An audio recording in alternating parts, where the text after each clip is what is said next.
कर्जा मुक्त तब होता है जब व्यक्ति की दुकान, व्यापार, व्यवसाय, जिस जगह पर जिस काम के लिए जाए वो काम फतेह हो जाए, वो काम सफल हो,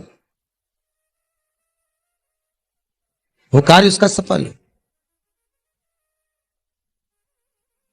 आप जिस कार्य के लिए जा रहे हो वो कार्य आपका सफल हो तो लक्ष्मी घर में आए तो कर चुके, मालूम पड़े इससे लिया उसको दे दिया, उससे लिया उसको दे दिया, तो ये कर्जा चुकाना नहीं हुआ।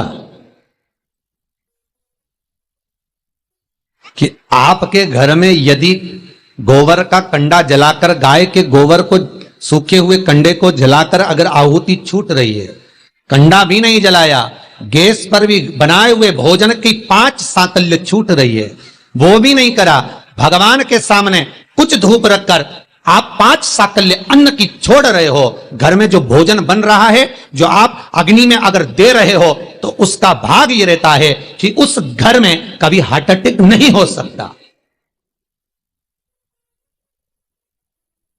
यजुर्वेद कहता है, हमारे शास्त्र कहते हैं, स्कंद पुराण, शिव महापुराण की कथा कहती है, अग्नि पुराण कहती है कि अग्नि की 7 जिह्वा में से एक जिह्वा ऐसी है जो रोग को हर लेती है, भारी जो बीमारी है वो उसका हरण कर ले। बस आज के समय में लोग ये कलर बेकार ना हो जाए, जो सीलिंग लगाई है वो बेकार ना हो जाए, इसका कलर खराब ना हो जाए, सोफे का कवर खराब ना हो जाए, कहीं ये धुआं ना लग जाए, इतनी आंखों में चुभेगा। अरे भाई, या तो उसे बचा लो या स्वयं को बचा लो, या तो स्वयं को बचाओ या फिर घर परिवार में जो रौनक है, डेंटिंग पेंटिंग है, उसको बचा लो। अग्नि देवता कहते हैं मेरी 7 जिह्वा है, पहले नंबर की है मेरी काली, जो भोजन को लेकर प्रेतों को देती है। हम जब आहुति छोड़ते हैं यज्ञ में, हमने जो आहुति प्रदान करी वो 7 भाग में बट गई, और उसका फल क्या क्या है ये अग्नि पुराण कह रही है, उसका फल क्या क्या है ये स्कंद पुराण कह रही है, उसका फल क्या क्या है ये शिव महापुराण कह रही है। हमने जब आहुति दी, बस हमने हाथ में लेकर स्वाहा बोला, और बोलते से उस आहुति के 7 भाग हो गए महाराज। भले हमने वो इंद्र को दियो, ओम इंद्राय स्वाहा, ओम प्रजापते स्वाहा, ओम अग्नि स्वाहा, भले हमने एक देवता का नाम लेकर दिया पर उसके 7 टुकड़े हो गए। पहला 7 जिह्वा अलग अलग भाग को अलग अलग जगह पहुंचा रही है। पहले नंबर पर अग्निदेव की जिह्वा का नाम है काली, वो काली जो भोजन देती है वो प्रेतों को देती है महाराज। दूसरे नंबर पर है कराली। कराली भोजन को लेकर जो कुंवारी अवस्था में मर जाते हैं, अधोगति में शांत हो जाते हैं, कराली अग्निदेव की दूसरी जिह्वा भाग उनको प्रदान करती है। तीसरे नंबर पर मनोजवा, भोजन लेकर पितरों को देती है। अग्निदेव की तीसरी जिह्वा मनोजवा, कि भोजन का भाग लेकर पितरों को प्रदान कर रही है। चौथी सुलोहिता, ये भोजन लेकर वासुकों को दे रही है महाराज। 5वीं ध्रुमवर्णी, ये भोजन लेकर देवताओं को प्रदान करती है। 6ठी स्फुलिंगी, ये अग्नि की वो जिह्वा है स्फुलिंगी कि घर के अंदर धूप जो छूटती है, अग्नि जो साकल्य भोजन आदि हम घर के अंदर देते हैं, ये स्फुलिंगी एक जिह्वा अग्नि देवता की ऐसी है जो घर में से रोग को हटा।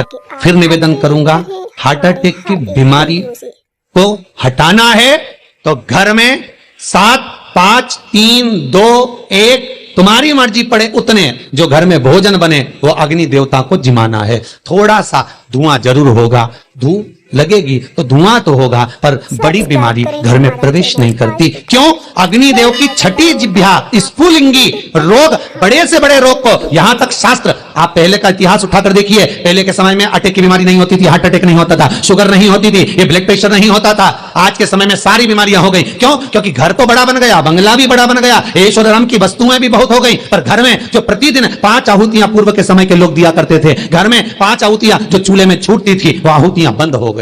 उसका स्मरण फिर प्रारंभ हो, जगत का फिर कल्याण। हमारे धर्म, हमारे शास्त्र जो वर्णन करते आए हैं वो गलत नहीं है। पहले के समय में यज्ञ अनुष्ठान कितने होते थे, आज के जमाने में काम, लोभ, विषय, आसक्तियां ज्यादा हो गए।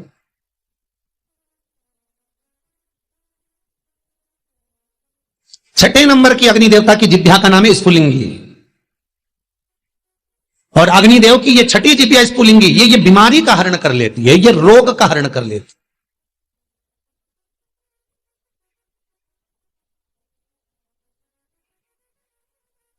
क्यों भैया?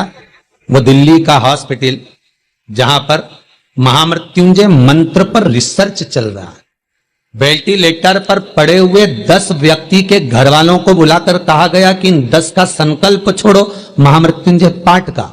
उसके पास में जो 10 वेंटिलेटर पर पड़े उनके लिए कोई महामृत्युंजय नहीं। देखा यह जा रहा है कि इन 10 पर महामृत्युंजय के अनुष्ठान का कितना फल मिल रहा है, और जो 10 वेंटिलेटर पर पड़े हैं उसका क्या फल है।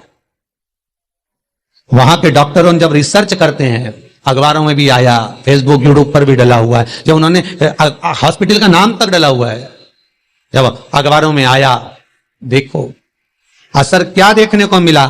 जो वेंटिलेटर पर 10 पड़े थे उनके स्वस्थ होने की सीमा कम थी, पर जिनके लिए महामृत्युंजय का अनुष्ठान ब्राह्मण कर रहे थे साकल्य दे देकर, उसका भाग यह था कि धीरे धीरे उनकी अवस्था सुधरती चली। फिर निवेदन करूंगा, अकाल मृत्यु वो मरे जो काम करे चंडाल का, काल उसका क्या बिगाड़े जो भक्त हो महाकाल का। आपकी चित्त वृत्ति में अगर शिव है, आपकी चित्त वृत्ति में अगर शंकर है, आपके मन में अगर शंकर समाया हुआ है, बाल बाग का नहीं हो सकता। अग्नि देवता की 6 नंबर की जिब्या है स्फुलिंगी, जो रोग को, बीमारी को समाप्त कर देती। यज्ञ अनुष्ठान से, आहुतियों से रोग बीमारी समाप्त होती, समाप्त। 7वें नंबर की अग्निदेव की जिब्या है विश्व रुचि।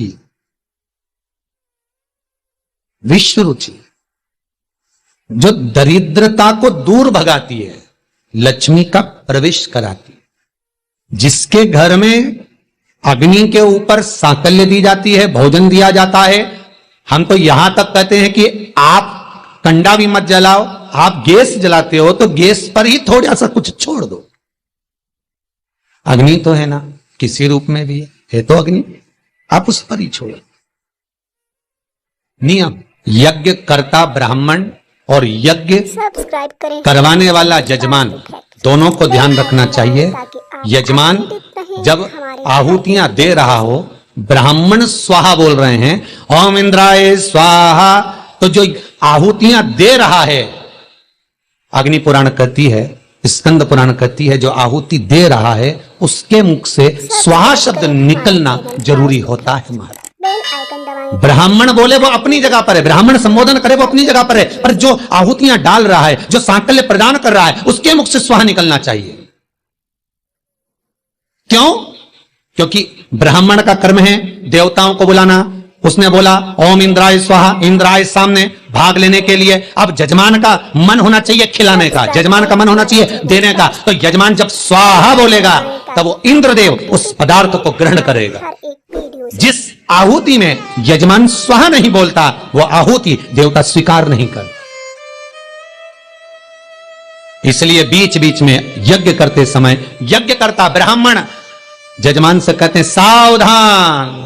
सावधान का मतलब है कि मुख से स्वाहा बोलना चालू करो, गोमती केवल साकल्य देकर चुप ना रहिए, स्वाहा संबोधन तुम्हारे मुख से निकलना चाहिए। वो स्वाहा का संबोधन आपको सुख का भान कराए। प्रदोष काल हो, 7 वृक्ष की पत्तियों को तोड़कर शिव का स्मरण कर कर, पार्थिव शिवलिंग का निर्माण कर कर, उसकी अर्चना कर कर, जल चढ़ाकर, घाट पर, नदी पर, तट पर शिवलिंग का निर्माण कर कर, नदी का ही जल समर्पित कर कर, 7 वृक्ष की पत्तियों को समर्पित कर, घी का द्रप दिया लगाकर आराधना कर, प्रदोष काल में ही विसर्जन कर, नमन कर, स्नान कर, पूजन आदि करने के बाद फिर जा व्यापार के लिए। किसी से मांगना नहीं, स्वतः का व्यापार कर, बढ़ेगी। सब्सक्राइब करें हमारे उसका चरित्र कहता है महाराज, ताकि आप अपडेटेड रहें हमारे हर एक प्रदोष का पुण्य, प्रदोष का स्मरण, प्रदोष का शिव अर्चना, प्रदोष की करी हुई आराधना, प्रदोष काल में प्रदोष के दिन करा हुआ पार्थिव शिवलिंग का निर्माण, पूजन कर्जे से मुक्त कर सब्सक्राइब करें हमारा चैनल वास्तु फैक्ट। कर्जा मुक्त कब होगा? ताकि आप अपडेटेड रहें। दूसरे से कर लेकर होगा क्या? नहीं, दूसरे से कर लेकर करा तो फिर कर हो गया, वो तो फिर कर्जा हो गया। श्री शिवाय नमस्तुभ्यं। श्री शिवाय नमस्तुभ्यं। श्री शिवाय नमस्तुभ्यं।